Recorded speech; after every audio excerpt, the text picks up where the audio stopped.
Happy New Year, everybody. I forgot when I was taping last week's episode to wish you all a Merry Christmas. So there you go. Merry Christmas, Happy New Year. January 1st, 2026. Welcome back to Menopause Made Easy with Tanya, helping you thrive after 45. And today we're diving into a topic I see all the time with my clients, and maybe it's something you've noticed in yourself. I've definitely noticed it in myself over the years, but it's the quest for perfection, especially around diet or exercise at the expense of a more balanced, whole person approach to health, which I know can be very challenging at times. And especially it's January the 1st. A lot of people do New Year's resolutions. They cut out everything. They want to, exercise when they haven't been exercising. So today, let's chat about a couple of things. If you've ever said, if I just eat clean enough, everything else will fall into place, or if you've guilted yourself over missing a workout, but ignored the fact that you're burnt out and sleeping only 4 hours a night, then this episode is for you because it's not about perfection. It's about trying to find a balanced, sustainable approach. There are five core pillars of health: nutrition, movement, mindset, sleep, and stress regulation. And yes, there are other pillars like social connection and hormone support or circadian health, but let's just stay focused on these five today. When these are somewhat balanced, you feel grounded. You're not chasing perfect in any one area, but instead checking in with what your body and mind need right now. And I think for a lot of us, we try to get the answers outside of ourselves. Is it in a magic diet, a magic workout? Is it in a supplement? And a lot of the times, if we just really listen to ourselves, we know. And yes, we may need some guidance and some support, but the answers are within us. So let's meet perfectionist Penny versus balanced Betty. All right. So perfectionist Penny is super focused, hyper focused on her nutrition. She's cut out dairy, sugar, gluten, alcohol, grains, most of the time fruit, and she tracks every calorie. She labels her food as bad or clean and gets anxious at family dinners because, not everybody lives like this. And even though she's trying to be or is hyper focused on her nutrition, there's things suffering in her life. Like she's getting like 5 hours of sleep a night, but they're not great. She feels constantly overwhelmed. She moves rarely, except for the occasional intense workout. And she often feels irritable, tired, and stuck.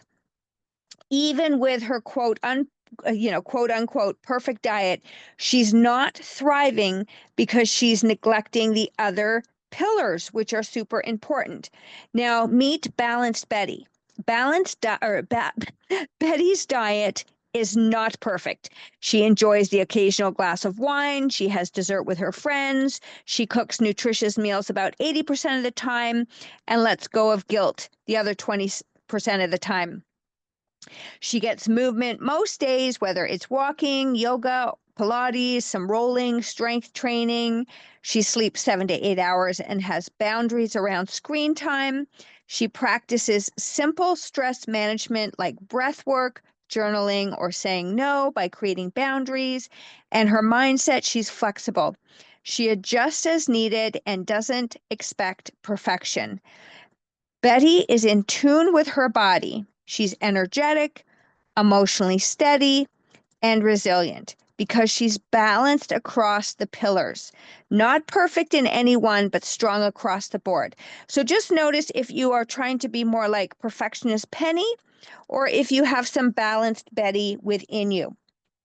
And let's talk about why perfectionism hurts your health. Perfectionism is often fear in disguise. It's a nervous system response, your brain's attempt to gain control when you feel uncertain or overwhelmed. And I can absolutely agree with this. Like when things are going off the rails, I'm like, okay, everything out. I'm not doing anything. And sometimes I think that's okay as a short-term approach, but not as a long-term plan, because it can get, just life gets in the way. But I can definitely say, like, clean up your house, focus on getting triggers out. There's lots of things you can do, and sometimes you just need to clear your system. So I'm not saying that's not a great idea. I'm just saying that we need to look at it in a balanced approach, and also that's a very quick short-term strategy. And then how do we have a more long-term sustainable approach? Okay. So, what perfection does to your health is, if you are feeling like, blah, blah, blah, blah, blah, blah, blah, oh my gosh, I just lost her name, like Penny, right? And you're feeling overwhelmed and anxious, and you're just like really nailed down into diet, but your other part of your life is not, working out for you, let's say. It increases your cortisol levels, which are your stress hormone. It disconnects you from your intuition, like really listen to yourself. It can damage your relationship with food and your body, and it often leads to burnout, guilt, and rigidity. And it really prevents you from seeing the full picture of your health. Again, that full picture is not just about striving to be a perfect eater, but it's like, what is your sleep like? What is your nervous system like? And if your sleep is not on point, oh my gosh, it's going to make your diet much harder and working out much more challenging anyway. And we don't want a dysregulated nervous system. So it's really important, again, to look at those 5 pillars and see how you can just baby steps keep improving in all of them. And this requires some mindset shift, right? It requires a mindset shift from perfection to balance. And so what can we do? Okay, so here are some tips. We can zoom out and check all of our pillars. So ask yourself weekly, how is my nutrition? How is my movement? How am I sleeping? How am I managing stress? And what's my mindset like lately? And it is like spinning plates, and some may wobble, and that's okay. Just notice and adjust. And I'm not going to say it is a lot, but I know that people just get super focused on nutrition a lot of the time and don't look at these other pillars, and they are important. Practicing good enough thinking. We don't need to be a 10 out of 10 in every single pillar every single day. So, can you get a little bit better? Notice where you are in all of them now, and then see if you can maybe up it a little bit with grace and adaptability. One thing that really helped me was to become curious and not critical. So instead of saying, oh, I blew it with that dessert, right? Say, I enjoyed that. And I'm noticing how it made me feel. It made me feel happy, or it made me feel guilty. It made me feel energetic, or I feel like I need to go have a nap on the couch. All right. Just get some evidence about what's going on with you. And then cycle with the seasons. So we have talked about this, or I've talked about this in episodes, especially in August, is that different seasons call for different priorities. We're in a season of darkness. We are in a season of rest.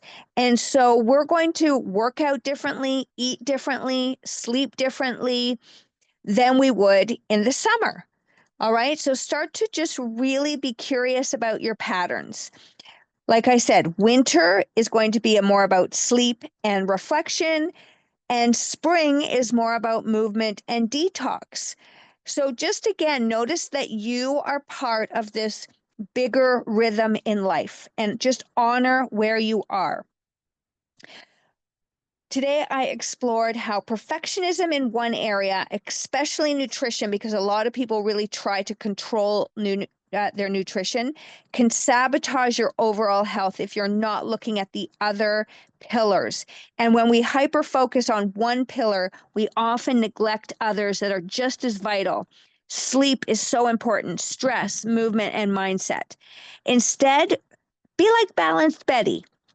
Invite some flexibility, some intuitiveness into your day, and open up to some seasonal shifts. Don't strive for perfection. strive for connection, awareness, and balance.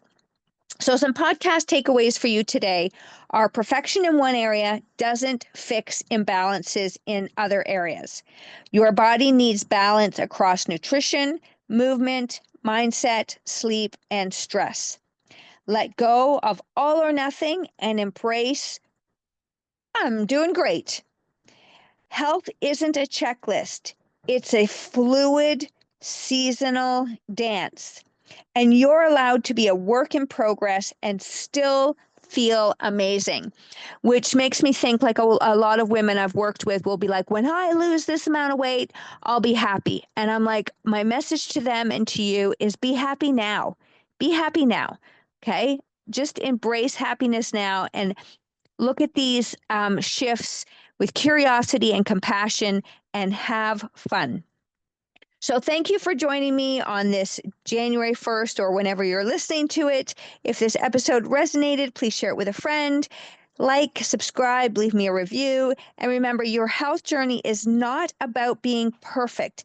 It's about feeling whole. It's about incorporating well,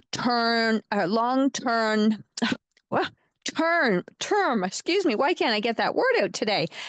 Sustainable shifts, okay? And that's going to make us feel balanced all year long. Healthy hugs, everybody, and enjoy your day.